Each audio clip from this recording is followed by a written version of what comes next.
Welcome back to another episode of the Student of the Game podcast. I am your host, Kyle Spain, and yet again, I am blessed with another special guest. If nobody else gets something out of it, I know that I will with all the expertise and the knowledge that I've been able to come across. But I have another special one here with me today. My high school coach with over 680 wins in 31 seasons, 16 league titles, 4 CIF sectional titles, and 2 NorCal championships. And he is now an assistant coach for the Cal State East Bay Pioneers. And I am excited to bring on to the show today the man who is very responsible for where I was able to accomplish in my career of basketball. Please welcome my man, Craig Ashmore. Welcome, Mr. Ashmore, Coach Ashmore. You're always coaching my mind. You're always coaching my mind. Thank you for coming on here. Because I feel that you're a coach too, I mean, it doesn't have to be athletics, whatever it is, but mentors, coaches, opportunity, teaching moments. Guy, what you're doing is so far needed for our youth and for even our older people, even yourself. As you go through this podcast, you're going to learn things about your path, you know what I mean?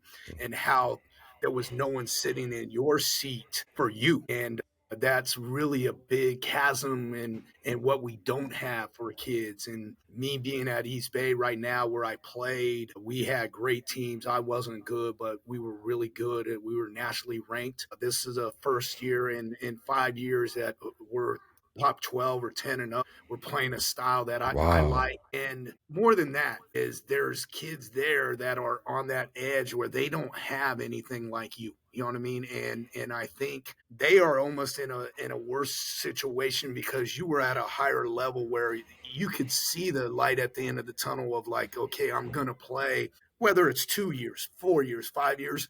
These guys in their head want to do that, but there's really no path.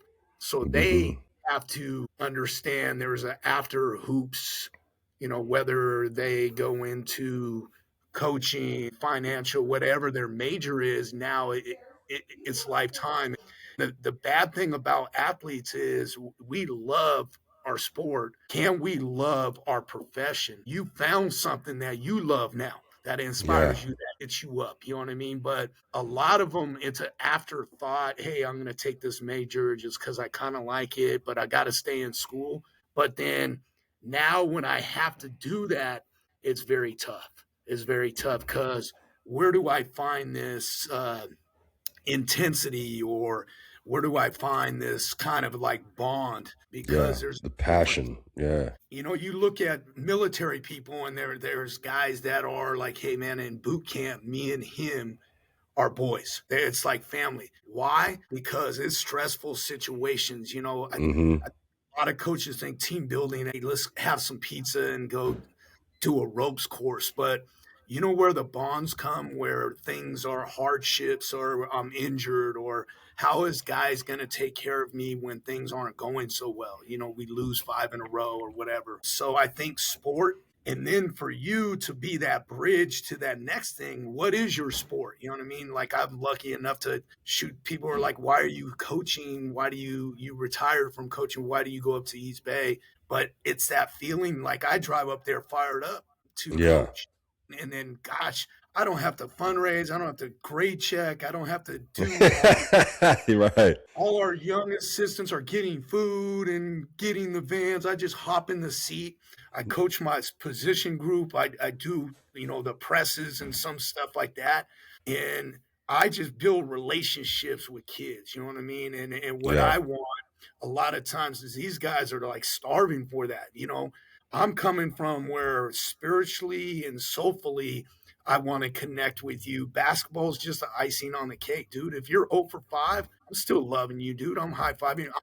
My job's not going to be determined on your performance. So my job is to empower you to perform, but also have a guy right there that's like picking you up when things are bad. And that's why a lot of times when you played at a high level, you're going to connect to an assistant coach because the head coach is wearing all those hats.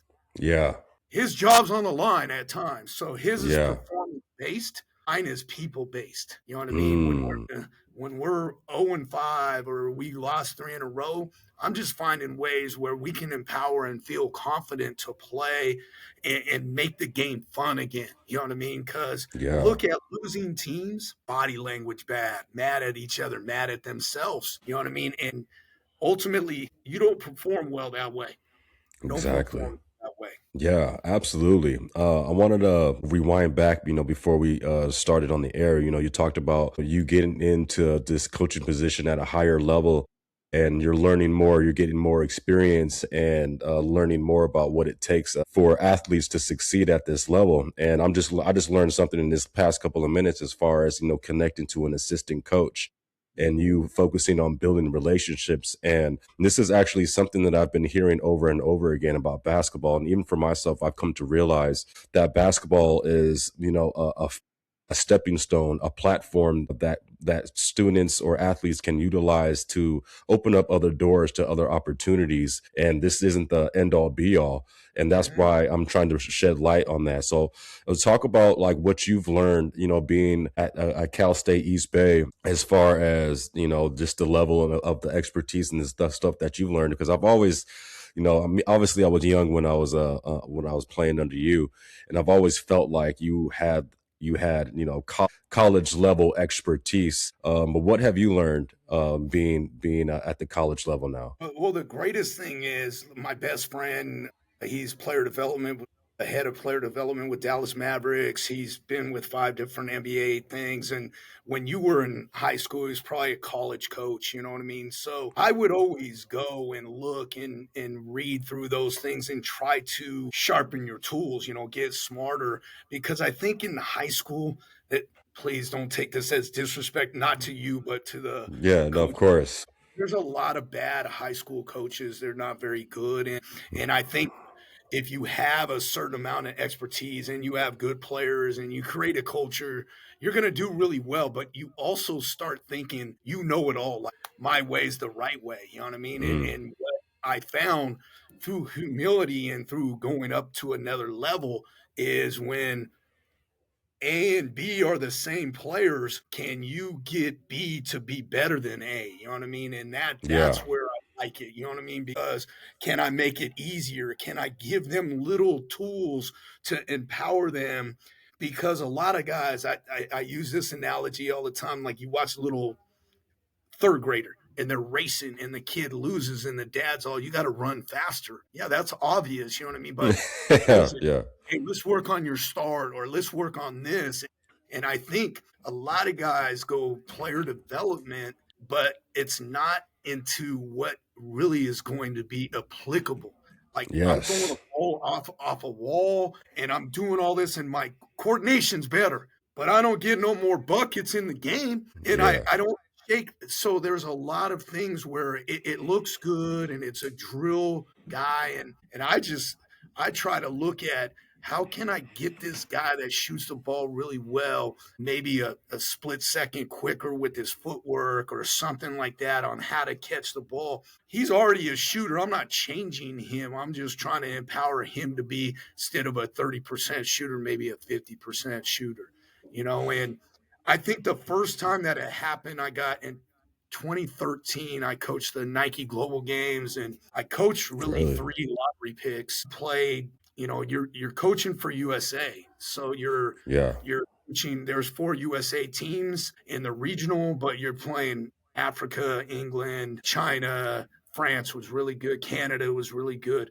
And we won the gold medal, but I was just an assistant coach on there, but I did the subbing, I did the defense, and this other guy, it was kind of like a joint effort, and it was yeah, 14 days. But what I realized, because in high school, ball screen, we're just gonna blitz it every time, and then we're just gonna rotate, and we're gonna get really good at one thing. I found out that shoot, you better know how to ice it, yeah, trap, switch it, and yeah, even in the NBA, you look late, they're gonna switch it because all those other coverages have holes. You know what I mean? Like you can't do it the whole game, but late clock, you're pretty much yeah, switching, and yeah, that's 5 on. You know what I mean? I'm using that as an analogy because I thought I kind of knew, but I could coach bad things and it still worked because I had better players or we were better prepared. Mm. at this level because we aren't not, when I went there, they were, I don't know, the first year I was there, we probably won like 7 games. And then the next year we did jump up to like 15-17 and kind of did it. And then we took a step back last year to like 13. But like the style of play, you're recruiting guys, but a lot of times coaches don't evolve, and Mm. we're seeing that with, I'm never evaluating a guy's knowledge. But right now, Kerr's not coaching the Warriors really good, even though he's a great coach. You know what I mean? So Yeah. sometimes, you know what I mean. If you got a $30 million guy that's not playing, that's a problem. You know what I mean? Yeah. So people's skills and going and knowledge and trying to expand understanding, but also the game evolves. You know what I mean? Like Yeah. I hated it, and I hate it now. We still script 3 plays to start the game like these are our first 3 calls, so we already know them, right? But I'm like, Yeah. you know what? The best play to me is drive it, get a layup, you make a play for someone else, and then when it slows down or on a dead or a ATO out of a Yeah. timeout, let's call a play. But we Yeah. don't need to already have that scripted. You know what I mean? Yeah. To me, Yeah. the game used to be that way. You know what I mean? Like Don Nelson with the Warriors had, he would go into a game with 100, like a play sheet of 100 calls. Now, when you watch an out of bounds play for the Warriors, they run the same out of bounds play all the time, and they just run counters off that. It's like Yeah. 3 or Counters. yeah. Yes. And then they know, hey man, Curry's coming down off this pin down. They have to jump. So out of a timeout, almost every time it's a slip backdoor layup for someone because they know how you're going to guard it. Yeah. But old way of teaching was like, what play do I have that's going to work that they don't know? It's secret. Now the Yeah. new way is let's tell you what you're doing because now I know you're going to trap it, and then this guy's going to tag. I'm going to pick on the tag. I'm going to pick on something on the backside. You know what I mean? I like to duplicate plays late because I know how you're going to guard it, and then I can put guys in pieces who are going to be open. You know what I mean? Yes. Instead of me Yes. trying Absolutely. to play and us not executing it, and I'm mad that you didn't listen in the huddle. Let's do something you already know, and let's take my best player to make a play, late. And then that guarantees that he gets a shot, you know what I mean? Or he makes the decision that wins the game because there is a difference.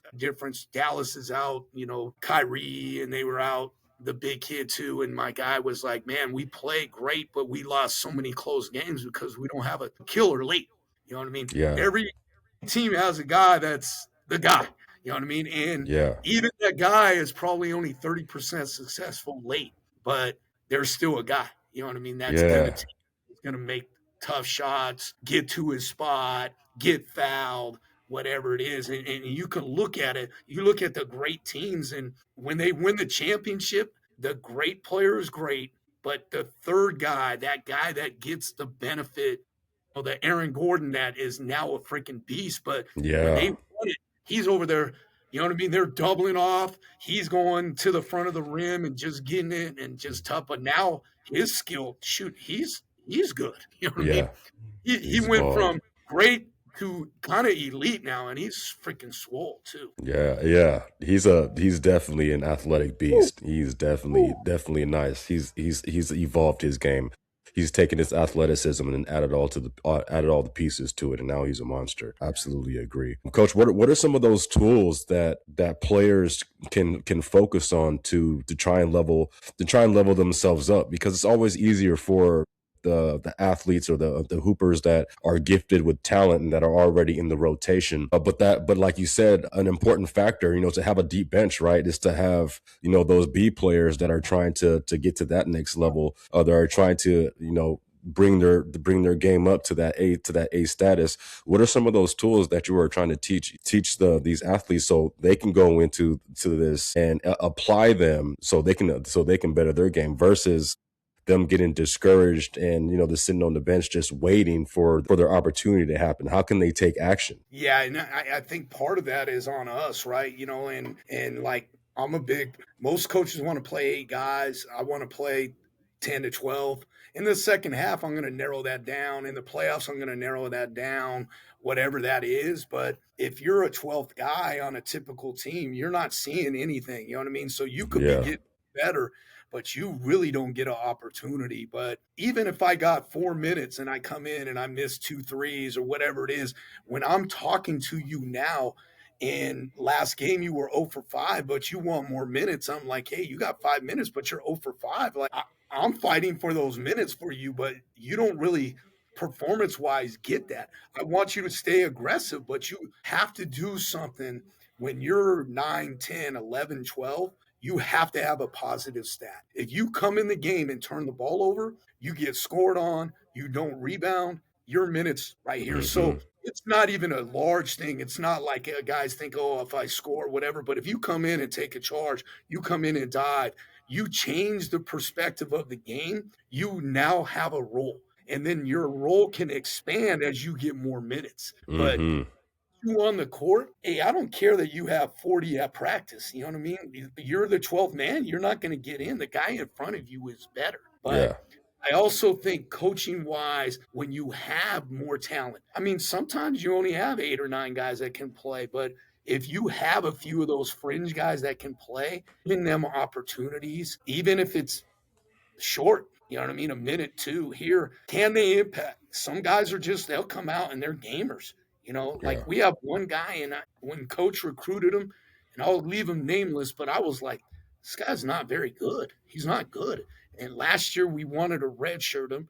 We had injuries. So I'm like, at practice, he's killing. I was like, he's got to play. Now he plays. Now we start winning. Now, like even now, he can't shoot, he can't dribble, he's like slower. When he's on the floor, we're just better. I'm like, this Hmm. dude finds a way. He makes a layup, he guards people, he's super tough. He has found that hard work, but then just doing the things that are missing for that game. Like one game, Yeah. he might hit three threes, and then for 4 games, he might not shoot a three. I mean, so like this guy's already got what I'm trying to instill some of these other guys. You know what I mean? Like Yeah. he's already figured it out.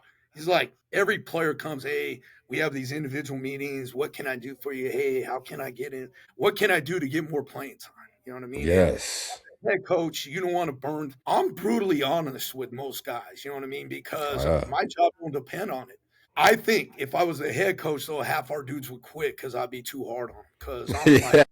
you know what I mean? We're hard on guys, but mentally we're not hard on guys. So when the big moments come, they're not ready for hard. They're not ready to take that. You know what I mean? And Yeah. I even your best players, like I want to challenge them constantly. You know, Man. Absolutely. But that was what that's a characteristic that I got from you. You know, you were a no nonsense type of coach. And that was actually one of my questions that I was going to ask. And I might as well just ask it right now. But, you know, as many athletes that you've come across, I know that not everyone can take it. And I actually had an interview with Mark King, and we talked about the same thing. He was like, Coach Ashmore, you know, we were on the same level as far as that grit. and hmm and I think that's important because you challenged me. You yeah, know, you definitely challenged me, and you know, at that point, my freshman year, you know, it set the tone. There was a standard there. Like, no, Coach Ashmore is no nonsense type of guy, and he will get in your face about it. But that built me. You know, that created you know the hooper. Obviously, it was inside me, but that helped me be the hooper that I am today. So, I mean, talk about how important that is because I feel like this generation now, it's a little bit softer. You know, it's a little bit softer than you know when I was growing up. You know, playing hoop, and I think that impacts their game directly. You know, talk about that importance. yeah, and I just think I want to know right away. Like I want to challenge you. Like you're a freshman. Most people are like, well, he's a freshman, so take it easy on him. Like I want to know what you're about right now. And the great ones want that. They want to be pushed. They don't want to be satisfied. Hey, I had 38 points, but we're 500. You know what I mean? You Yeah, want the points and you want to win and you want to be impactful. You want it all. You know what I mean? yeah, And I think that coaches should do that too. A lot of times, like we kid glove, kind of protect. And don't get me wrong. I mean, I've had situations where I had a freshman point guard and we're playing someone that is very good and he's not ready for it. So I'm having the 4 bring the ball up a little bit. I'm doing all these other things to protect him, you know what I mean? And no, I'm not gonna get on him for turning the ball over, you know what I mean? Because he ain't ready for it. He ain't Yeah. ready for the smoke. Some people are, right? But I think in the off season, I think at practice, I think at all these things, you got to find out which guys you can really get on. You know what I mean? And then some guys really respond to that, and some guys do not.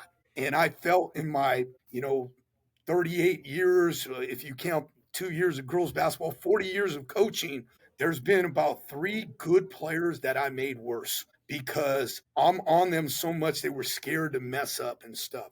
Mm. People are like, he's really hard on guys, but most of the time, the hard was okay with the guys I was doing it. Like Keon Sankey, man, I could freaking he missed a last second shot, and I'm like, you should have took a layup. I'd be in him, grab him, whatever. And you know what? The next day, that dude is just he like eating it up. He loves it, Yeah. you know. And then there's other guys. You're like, hey, and now you talk about evolvement. Now when I don't like something, I on the press, I catch myself sometimes. I'm like, where are you at? Like I'm about to get on a dude, and then I was like, I called the guy over, and I was like, can I be mean to you right now? The guy's like, oh yeah, sure. And I said, you're jogging behind the ball, hugging your guy. Aren't you supposed to rotate? And then, of course, because I'm nice, now there's an excuse. Oh well, I thought this, and then I almost have to choke on my shut up and Yeah. just do it. You know what I mean? Yeah. So there's a balance. And I even think the last few years in high school, it was tough. And then COVID kind of did me in because I felt like newer kids in the summer would work. We would play. We get better. The separator from us, from maybe Logan and Moreau, was that we were, I thought, better coached and tougher, and we understood it. We might not be better, more talented, but we would always get them. All of a sudden, Logan started working as hard as us, if not harder. And the coach at Moreau does a very nice job, and he has a good balance of those two things too. And I felt that we took a step back as kids, like on a Saturday like today, I would have guys in here just wanting to shoot or work, or Yeah. alumni coming back and working and playing and getting better. And we started to lose that with our younger kids, and it was tough. So I was like, man, I'm too negative of a person at this time. I can't go through, when I was young, I could go 7 and 19. We didn't have too many of those years, and you might have Yeah. had one like that. Most of the time it was 13, 14, 15. And then there's, maybe 15 years where you're just crushing it. And I mean, things that I'm proud of is Yeah. you go 10 years and not lose a league game. Yes, you're talented, but that doesn't always happen. That means our kids are bought in, our kids are tough, and Yeah. they're going to. And we created a culture where we're, Yes. we're not going to lose on a Wednesday night to inferior talent. We're going to play harder than people, even though we're better. And I think it was a great challenge to always kind of set people up.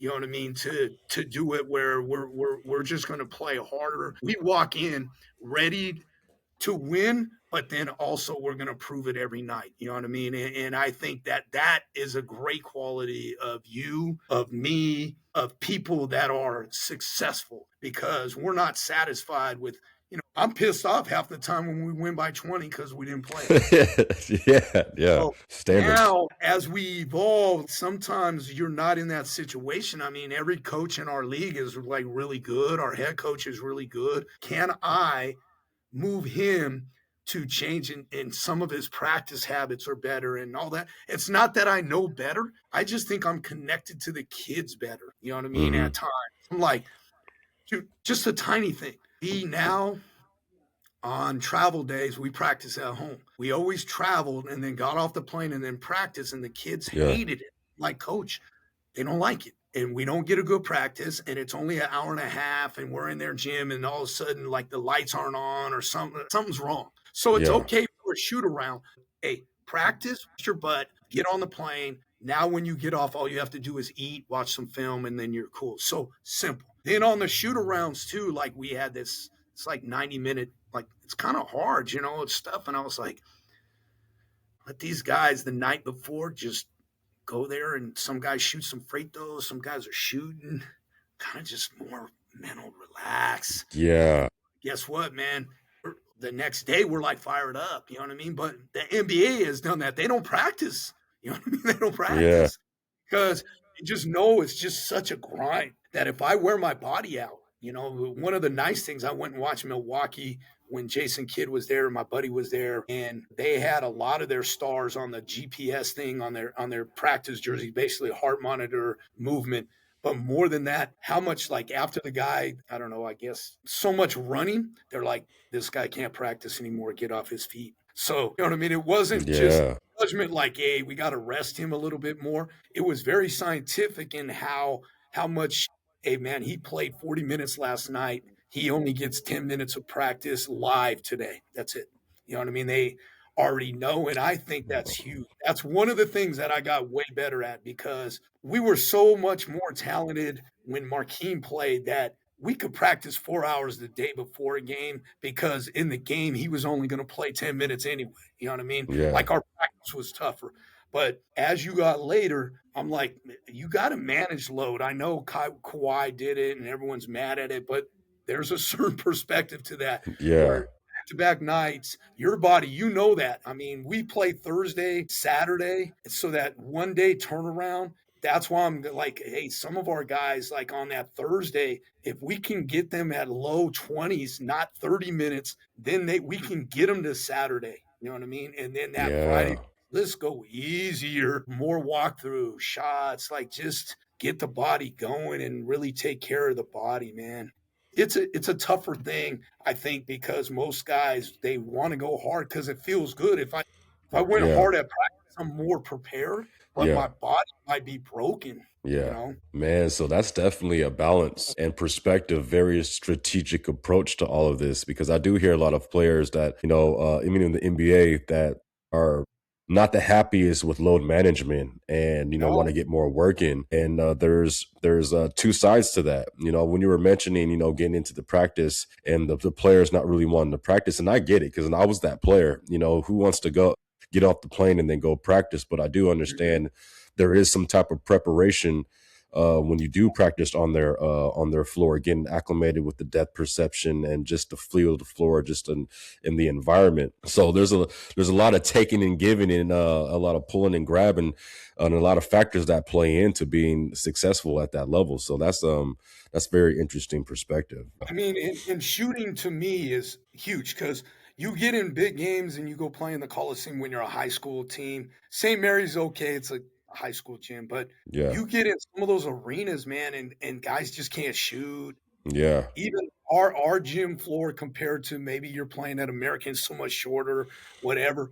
But I do agree with you though, is when we get off the plane, we have an optional shoot and everyone goes, but shoot, go in there. yeah, So you get 2 days of shooting on their court. yeah, The ball, the weather, you know what I mean? Like, I mean, not weather, but temperature. You know what I mean? Like yeah, sometimes it's hella hot in there and cold. The nets, the rims, the backdrop. Get a bunch. But when we did our drills, I thought when we did a shoot around of 90 minutes and it's kind of scripted, maybe I got these because everyone's shooting. But now if I go with a buddy on a side hoop or on the main hoop and I just shoot, but I'm just kind of like slow, I'm not tearing my body up. I might get 150 threes. yeah, You know?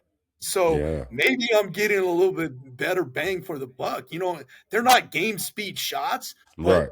seeing the ball go through, seeing how that rim is, because two of the we just were on the road in Dominguez Hills and Cal State LA. They got the NBA rims where they rotate on the side and the front, but they're just softer. They're nice. Yeah, Shoot, they looked like they were popped up in the front on one end, on the other end, it wasn't. And it's all depth. But now you get some shots in it to now go in the game and feel comfortable where I look up and I've seen that thing 100 times. So it doesn't seem like a rim that I just went down to the park and shot my first Jimmy at. yeah, exactly. Coach, I've been having a hard time, even with my son, and I know he's a little bit younger, he's 11, but this problem that I'm seeing with a lot of kids, and you've talked about it before, is, a practice player versus being a game player. I'm seeing a problem with translation. of these you got all these player development coaches, these skills trainers, and I'm big on this, and I tell my son this like all the time, and I even tell my kids this, and this goes all the way up till to the college level as well. But I'm having a hard time getting them to translate the practice, the skills training into the game. And I'm not tooting my own horn, but I've had people kind of give me some of that feedback. Like when I'm in a game or I'm going ones or I'm playing 2-on-2, whatever the case is, 5-on-5, I'm competing. They're always like, man, that's drill work, right? Because I've been able to take my drills and translate it into the game, but I'm having a hard time teaching that to other players and getting them to understand that. How would you what kind of feedback could you give or advice could you give to help translate the skills training into the game? Because I'm not seeing it. I was like, you can train all you want in the game, but if it doesn't translate, then it doesn't matter. Well, what I try to do, and that's a great question because I think that's our balance too, right? You know what I mean? And me in a seat where I'm stepping behind it, I think the biggest thing that you can do is whether you're playing threes or twos, is try to make them make a lot of decisions on their own. So now they're empowered mentally to make Okay. this more of a game. You know what I mean? Because that's the translation of the game. So it's not a skill, but hey, they force baseline. So like, I want you to rip and drive baseline, right? So Right. we might work on that all week, but what I want to do is let that guy go there. And then now, hey, do I Euro the help? Do I split the help? Do I drag corner fill and throw there? So now the secondary decision, I try to give them a cheat code both on the ball but also off the ball, like when he drives, like these rules, you know what I mean? Yes. So now your practice, whether you're playing one-on-one or two-on-two, so like you're probably playing one-on-one and maybe limited dribbles, right? So, instead of it's like you're not Right. Mark Jackson Yeah. him. And then when you're playing 3-on-3, how can you move? You know what I mean? Like, so if I drive baseline, these guys kind of move. There's a fill behind, maybe a guy's here. What can I do on a secondary move? Or how can I make a secondary defender guard me? And then now your other players, the two guys that are off the ball, they have to learn how to run to those. So people always coach on the ball and skills on the ball. And then when I get the ball, it's more. And then they go, okay, plays. So I'm running these plays, but I really think it's reaction to skills. And that's how Yes. Okay. when you got young kids, you can do it. That's why I like to press and get up because you know what? My rules go out the window. I even tell our guys now, I get, you get a steal, pull up a three. You take a terrible layup. I don't care. We're playing with their money. But now the guy feels like, shoot, I'm going to go get some more steals because I get some Jimmy Jacks. I get to pull up a Yeah. three on a 3-on-1 break, and he ain't yelling at me. You know what I mean? So there's a give or take because now, I felt at one point we wouldn't take charges. I don't think you can practice charges. I really Right. don't. You know what I did? I told some guys, I was like, you take a charge. And I don't care if you're a bench player. As soon as I take you out, you can sub yourself right back in for that quarter. So you got free reign right here. So all of a sudden now we're getting 3-4 charges a game because the dudes want to Yeah. play. Tough Yeah. man. I They go out got some there, incentive. first thing I come in, I take a charge. Coach takes me out. He goes, he don't even talk to me. He walks right to the thing. Bam, I'm in there. He goes and gets to play another minute. I take Yeah. him out again. I take him out right away because he's not good. Take him out again. But for that quarter, that dude probably got 5 minutes. You know Yeah. what I mean? So sometimes with your young guys, teaching plays or teaching skills don't translate. Teach actions and reactions. I beat this guy baseline right here, or on a ball screen. A lot of ball screens now. Hey, am I snaking it and I'm dragging him out? And then where to look. You know what I mean? Like Yes. I hate it. Sometimes I'm like, we run this Iverson thing right here, and I'm like, on every play, you watch the guy over the top and you throw the ball to him. We have a counter where you throw behind him and then he catches it, we flare it or whatever. But your point, I know what you're running by how you do it because on the time you run the counter, you never stare at the guy going here. You look right where you're passing. So I know you're running that play. You know what I mean? So Yeah. that's the type of things where that's why that play doesn't work in the game, is because our skill set right there, from decision making to understanding what we're doing. I'm trying to play with the defense. You know what I mean? Yeah. And at your level, guys are just like, they're only seeing the guy in front of them. Good players see two behind him. Yes. That's Yes. what you need to teach and create. Maybe you even start a guy behind him. So I already have the advantage. Now, when the rotation, where am I passing? Yes. And I Decisions. think, yeah. Decisions. Yeah, I think that is a big factor as to why it's hard for players for players to translate. It's because they don't have the actual simulation of the person that's behind them, of that person that's reaching in and helping. And I think that is a big part as to helping them translate. And that's why I'm always saying that, playing is probably the biggest thing that you can do, because I'm always like, train and then play immediately. Train and then play immediately, because that's the quickest way to translate those skills into the game, because you have that game time speed. So yeah, no, that's absolutely great. Helping them I think. mean, we don't train the mind much. You know what I mean? It's Yes, it's training the like mind. we do individuals, and it was always bigs, and all the other everyone else shot. So I'm Yeah, like, coach, at every level, please just listen to me on this. And this is where it's just my opinion. You know what I mean? yeah, So he's won all kinds of games, so it's not like I know more, but I'm all point guards need to be in a group, and they need to work on looping, pitching, switching sides, coming off screens. Like, they got to work on that decision making constantly every day. Our twos and threes can be in the group because they're the same. Our four, though, is trailer, shallow cut, pitch dive. You know what I mean? Like drag screen, pick and pop, ghost. He's got to play out of those actions. Reversal guy, dribble, off the dribble, backdoor passes. Those skills are specific to the four.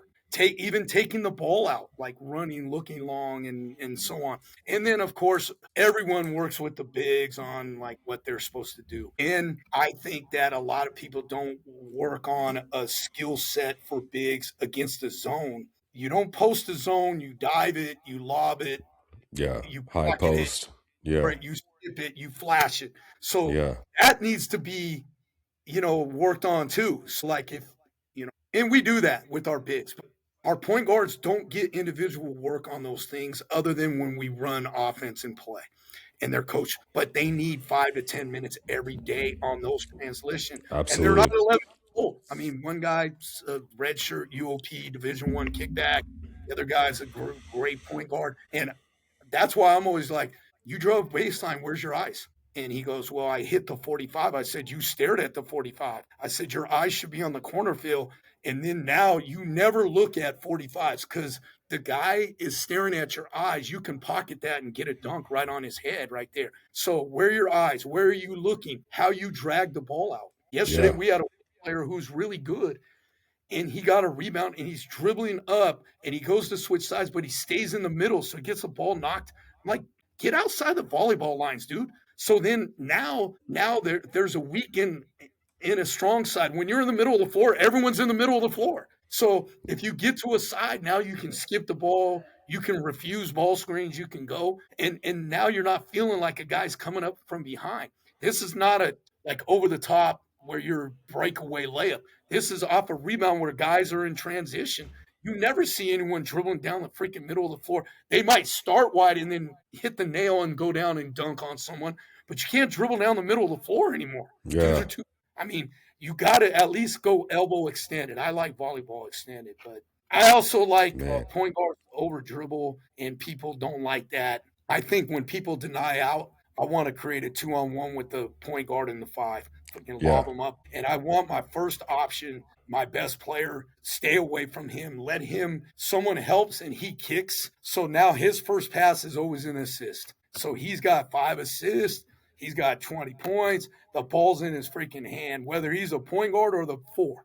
If it's you, and I mean, you played with a lot of pieces, but I like Marquine. Sometimes he might have been our best point guard. That dude, people slept on him. He was really good. He was no, really he good. was. Yeah, He he was was really really good. good. He could just score it. I mean, he was at San Jose State and he played the five. It was funny because at George Washington played like two or three, but he played the 5, and they hadn't won a league game at home in like 2 years or whatever like that. They go back to back. He had 38 and 40. And I was like the parent that shouldn't be there. No fans. So I'm in the front seat or front row. I'm literally high Yeah. five when he's running down the Yeah. court. I'm telling that fool to shoot the ball every time. I'm like, go to work. Like daddy, you know what I mean? Like, hey, I'm more coach, like, hey, pass it around. They threw it him in the post and he started passing it out and they're missing, he's scoring, but I'm like, just go to work, dude. Yeah. Go get 50 because that's the only way you're gonna win because the other dudes weren't good enough. You know what I mean? Yeah. And he was good. Your freshman year, you don't know, you had 38 points in a game. You know what I mean? We play at Independence High School. You had 38 points, and you missed a wide open three that you normally make, and we beat a team that was really good, and then they beat us later. You guys, some guys, you just know. You know what I mean? There was a guy, Tyler Harris, at Vanderbilt now. He played for me his freshman, sophomore year, and he's really good, and people don't think he's good. But, I mean, he NIL money, 750,000. Got another dude at St. John's that I worked out. He never played for me, but his dad did, and he played at Modesto Christian. He's at St. John's now, played at Stanford last year. One Man. These guys, they're getting more because who knows if they think they are, but who knows if they're the next, like I think Tyler actually will get drafted and you got to get that first round for that guaranteed though. I mean, Devon's had 48 or 50. If he would have came out his junior year, he's at 30. Yeah. He kind of quit working, you know what I mean? Like he was working on his free throws, and his skill set never got better, you know what I mean? Unfortunately, like you got to get a little jump hook, you got to get a little Yeah. move down there. You can't just dunk the ball, you know what I mean? Right. Like dunking the ball is a great skill, love it, perfect. But in the NBA, unless you're like where Gordon benefited from those dunks, but shoot, even him, he's not going to be that guy until Right. he kind of shoots it and Yeah. plays. You know what I mean? And that's the hardest thing. Even when you were young, you were so successful. Why do I want to work on all these things? You know what I mean? I'll just settle for a little mid-range shot. And then one of the things that you made the next step is you got really strong, but then maybe too strong in the upper body. Flexibility is huge. Can you Flexibility play was, yeah, four that was levels? definitely a Can you move downfall. upright? You know what I mean? Yeah. So then you worked on that. Can I drive it and then pull up, which was harder because your range was tremendous, right? And then you could get all the way to the rim, but can you play in that mid level? Mm-hmm. Our coach is like really mad at, oh, don't take, I'm like, you got to score at all three levels. Yeah. And late clock, shot clock, late clock, game winning shot, I would say is 70% mid. You ain't getting a three and you ain't getting a layup because most time guys are running you off of it. So you better have a little mid-game package, whether it's a floater, whether it's a pull-up. I don't know. You better have that in your game. You got to have it. And the NBA guys, they know that. I mean, they get to a spot. Paul Pierce, that's just like he gets to the nail off the middle, could fade to step through whatever. He's shooting probably 70% from that spot.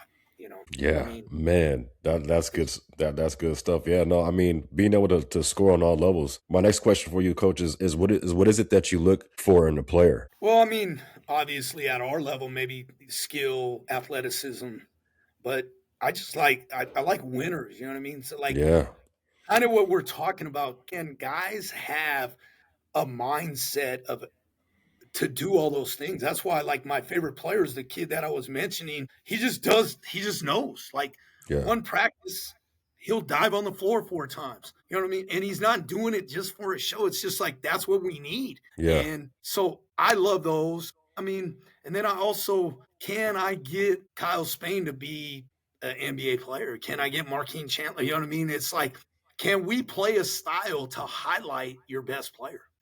Perfect example. We played a team that went boxing 1, triangle 1, 2. And 3 years ago, when we did it, we just kept we would put a guy way over there and play 4-on-4, 3-on-3. Like a lot of coaches just use that guy as a DK.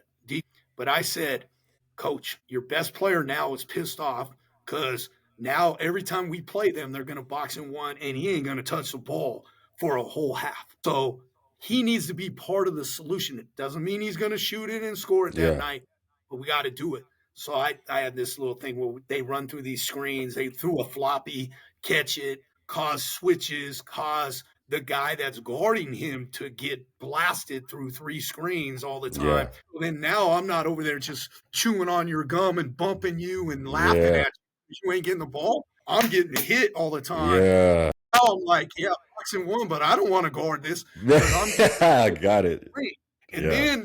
then when we catch the ball, now that guy might be there. Now we shove it, and then all our actions. But I'm like, we're not shooting that ball until he gets a touch or that guy runs through some screens. So now our guy is part of the play. You know what I mean? And now he's like, shoot, oh, you want boxing one? I'm gonna go in there, and then all of a sudden now we scored three times in a row, and that guy got beat up. Now they're like, maybe we don't do that. So Yeah. I always think whether it's you or whether it's Joey Frenchwood or some point guard, whatever it is, our system has to be based on really getting these guys the looks and the opportunities. You know what I mean? I thought like we would have point guards and everyone would back off because I really wasn't happy with a pull up three off no pass. So I'm like, on the throw the ball up, get it back, then you can shoot it. Throw the ball up, pitch it ahead faster, teams that get back, because they're not denying the wings. And then also, let's get a little like shallow cut or a drag and let you come off. And then I'm going to let you shoot a midi. That is okay if it's a layup or a midi where it's an advantage off a no pass. But point guards that are scorers have trouble sometimes when people don't play them hard. They just basically play a zone on them. Yeah. Coaches, like, I don't know, we don't like throwing it up the line and shooting that first three. I like a switch of a side. So, you know what I mean? Like, if you shoot it, you better make it. Yeah. So, what I want is if I pitch it to you early enough, you drive baseline or drive middle. Now you're kicking it out to the three or the four on the trail. Then I love those threes because you're creating a shot from them and it's Yeah. two passes in a drive. It's a penetration. Throw it into the five, kick it out, shoot it. But if I just throw it up the line, that's a one pass shot. So that means the 3, 4, and 5, if we go 2 or 3 trips, they haven't touched the ball in a while. That's Mm. that's not that fun. So Yeah. then go shoot. Okay, 5 hasn't touched. I'm going to call a play. I want us to play. Remember what we talked about with the young kids is I want us to play now as a point guard. Let's switch sides more. Throw it up here. Or let's make the two switch sides by driving it. If they deny the one, drive over the top, or throw it to the four, and the four, I can slice cut, and he can drive and kick it to someone. So we're playing off multiple people, but more people are touching the ball, man. More Yeah. people are touching the ball. And I that's mean, important. yeah, we have point guards like it's tough because we had a point guard. We play Concordia. They deny everything. So he went down, and I won it. He went down, layup, lobs to fives. He had 20 points. Next couple games, they're pitching him, and he's still over dribbling. I'm like, get off the ball, dude. Get off the ball. Now, late clock, we'll run a Spain action. We'll let you go to work. Or on the kick out, now you become a shooter. You know what I mean? And I mean, Getting when you have everyone multiple involved. point guards, like you're gonna have your son's probably good, and there may be two or three. I like playing where on the rebound, don't outlet the ball to the same guy all the time. If you're a player, Hmm. let that just go. If you're the four, if you're the trail guy, let him. I call it green light. Let that dude bring the ball up.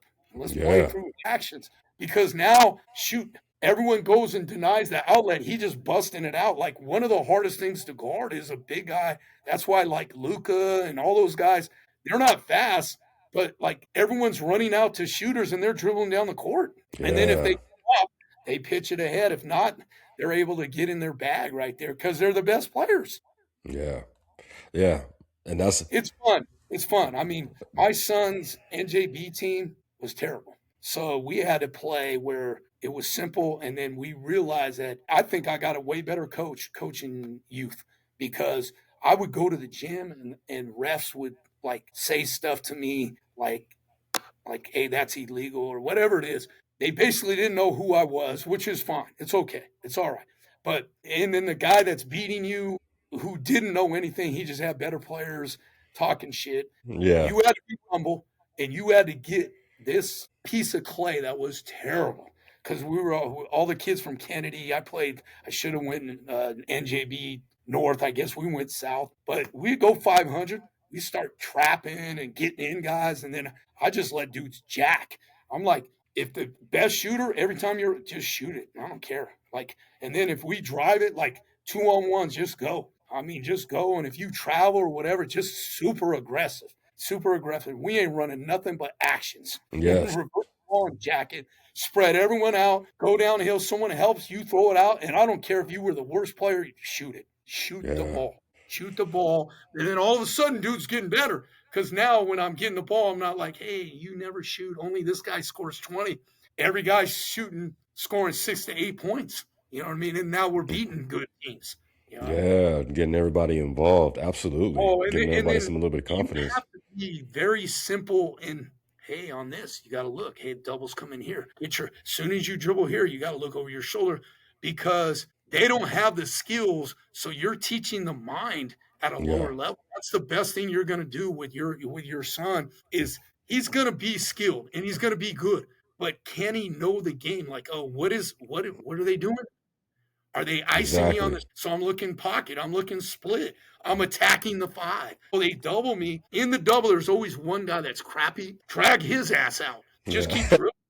And then coaches from youth to high school, oh, when they trap, pick it up and step through. What? I mean, maybe pass the ball before you get doubled.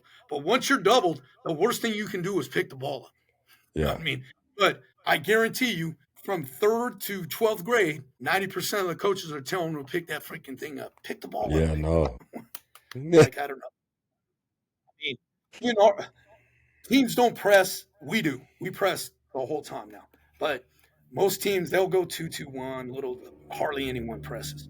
So our press break are this split off, go to the corner. I'm like, you're going to the trapping area. Like, Right. oh, the nice thing is I do the presses and I do the press breaks because I'm like, I know what presses where to attack. And I don't call it press break, I call it press attack. I want one pass. I never enter to the one on presses. Two, I want all the passes going forward. I want over the tops. I want 2-on-1s. If you throw a long pass on a fast break and we turn it over, I don't care. Our guys are going to run now. They're going to run. It's like football. When you throw bombs, spreads people out. If you're Yeah.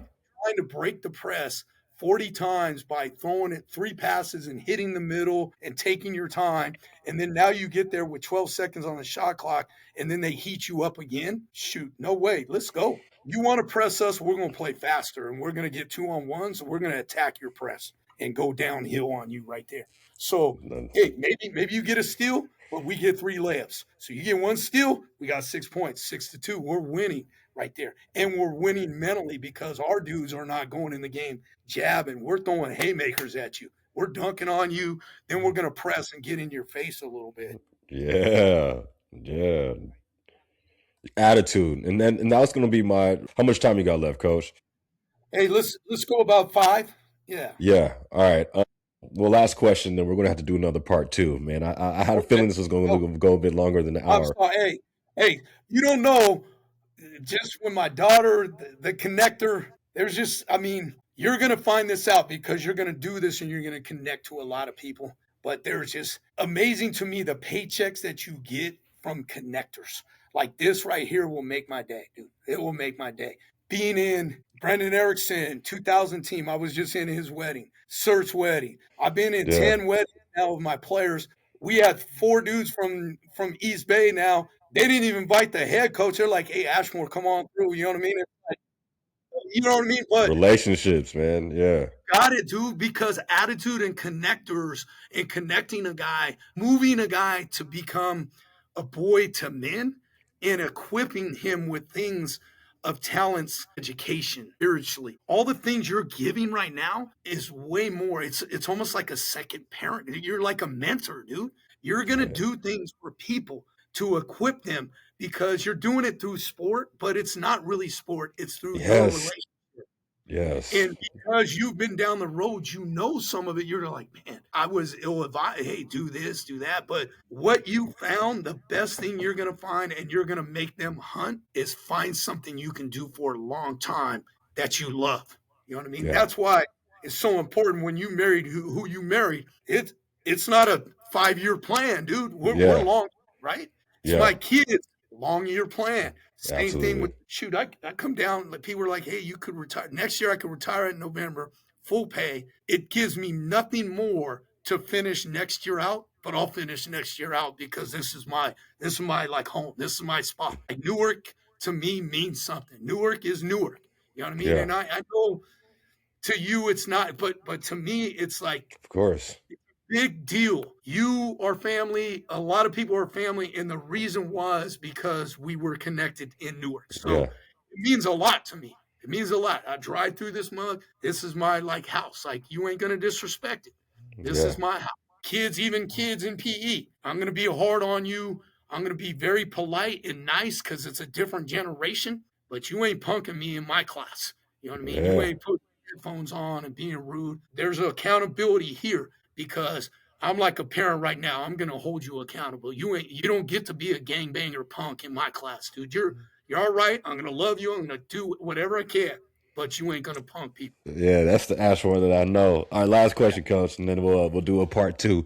What does it take for a player and this kids? I mean, there's a whole lot going on with NIL deals now, but people are trying to get scholarships now. What does it take for a player to become elite to get a scholarship to play at that level? I think it's actually harder because the with all this money in the portal, literally in our league, top 5 players are D1 kickbacks. Now, Mm, even JC, you got so it's hard. So what I want is guys to whether you got a scholarship, whether you didn't get a scholarship, whatever, find the right fit. You had great clarity. Cal verbaled you. You were there, and then all of a sudden you got hurt, but they were going back and forth.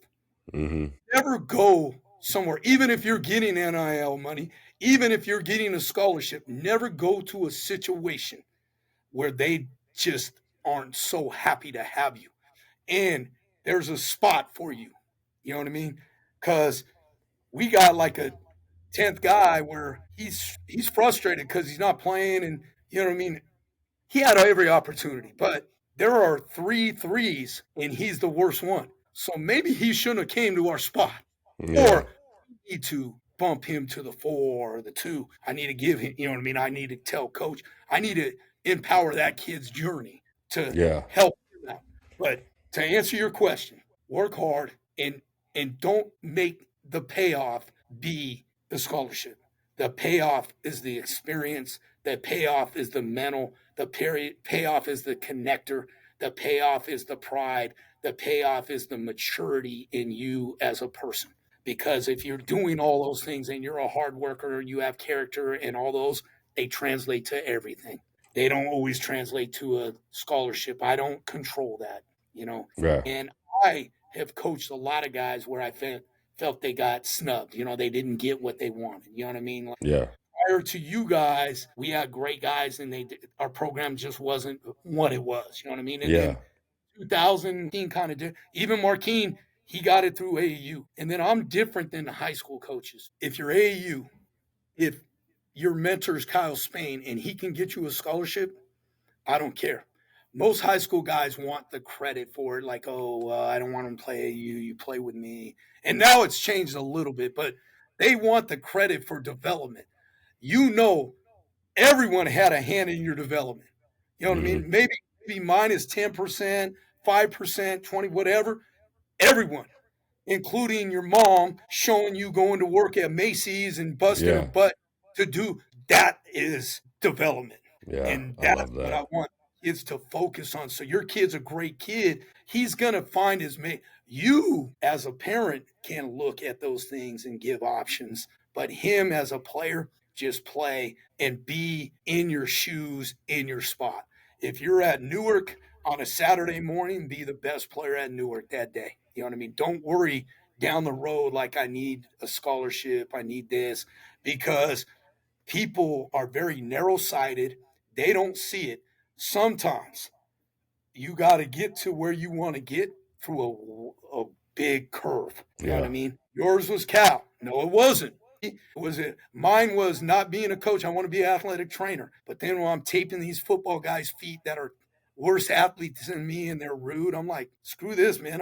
I can't do this for 30 years where, Yeah. you know what I mean? I'm not inspired to do that. I liked it, but coaching inspired. So be inspired. Matthew Thomas, you probably don't know him, but he now works guys out and he played for me and he had a scholarship. That dude didn't even like basketball. He was just 6'10. So it's like he had to find. Now it's funny because he works guys out because he kind of likes it now. But Yeah. love your moments. Love your moments. Be Love your present. connection. Got it. Yeah. And find great people. Find great people. We got a guy on our staff that kind of wants to do a little bit of what you're doing right now because half our guys think they're going to go pro and they're not. Like we got one guy overseas, two guys overseas. They're just, it's not marketable. It's not marketable, right? You know what I mean? You're a Division II player. I mean, you're good. Although the point guard from our league that was MVP starts for Stanford now. There are some translations with this portal, but it's hard. It's hard to get a scholarship. So if you're hunting that all the time, you're not going to be really happy. If I'm working out on a Saturday at 6 a.m. because I want to get a scholarship, I'm not going to have a great workout and it's not going to be fun. I'm working out to develop myself in character and as a man. You know what I mean? That was your biggest hurdle because when you were 8th grader, you were probably super lazy. You know, maybe Willie's forcing you to go work out. And then you saw, damn, I'm pretty good, so I'll work. But what I want is you to work this and this more. Yeah. Yep. And then the skills, that's it. we can find a lot of dudes to get you to dribble, to shoot the ball. But can you be a winner? Can you be tough? And can you have a work ethic? Yes. That's big Winner. All right. Yeah, I got to roll up to Hayward. You're awesome, dude. Appreciate you. And I love the thing in the back of you, and I love in your journey right now. You found the one guy that has a lot of solutions right there. Yeah. Yes, sir. And when you're spiritual all the time, it's just really good because no matter where you're at, there's always an answer. Yeah, absolutely. And give me 2 seconds. Yes, sir. Give me 2 seconds. I'm about to end the call real quick, and then it's got to upload real quick. Yep.